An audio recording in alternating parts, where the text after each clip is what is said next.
2024 में नीति आयोग रिपोर्ट के हिसाब से 13 लाख स्टूडेंट्स इंडिया छोड़कर बाहर पढ़ने चले गए और सिर्फ 50,000 ही स्टूडेंट्स इंडिया में पढ़ने आए। अगर हम 2021-22 की बात करें तो बाहर जाने वाले स्टूडेंट्स थे 11.59 लाख। मतलब एक आता है तो 25 बाहर जाते हैं। पर ये सवाल है कि ऐसा हो क्यों रहा है? मिडिल क्लास पेरेंट्स सोचते हैं कि इंडिया में तो टैक्स ही टैक्स है, पॉल्यूशन बढ़ता जा रहा है, रोड्स टूटी हुई हैं, सिस्टम करप्शन से भरा हुआ है, चलो बच्चों को फॉरेन भेजते हैं।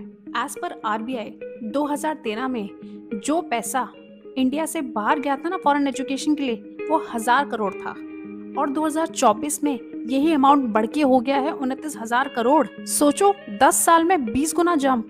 जितना ज्यादा पैसा इंडिया से बाहर जाता है ना, उतना ही इंडिया के हाथ से डॉलर निकलता है। डॉलर कम होता है और रुपये गिरने लगता है, और जब रुपये गिरता है तो महंगाई बढ़ती है और पूरी इकोनॉमी पे बोझ पड़ता है। सैलरी मिली, टैक्स कट गया। बची हुई सेविंग को आपने एफडी और म्यूचुअल फंड में इन्वेस्ट किया तो कैपिटल गेन टैक्स कट गया। घर खरीदा तो स्टैम्प ड्यूटी, रजिस्ट्रेशन और प्रॉपर्टी टैक्स कट गया।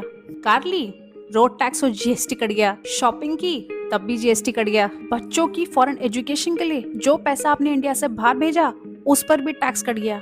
उस टैक्स का नाम है टैक्स कलेक्शन एट सोर्स। मतलब टैक्स ही टैक्स है। मिडिल क्लास सिर्फ कमाता नहीं है, वो हर कदम पे बढ़ता भी है। यही है इंडिया का सच।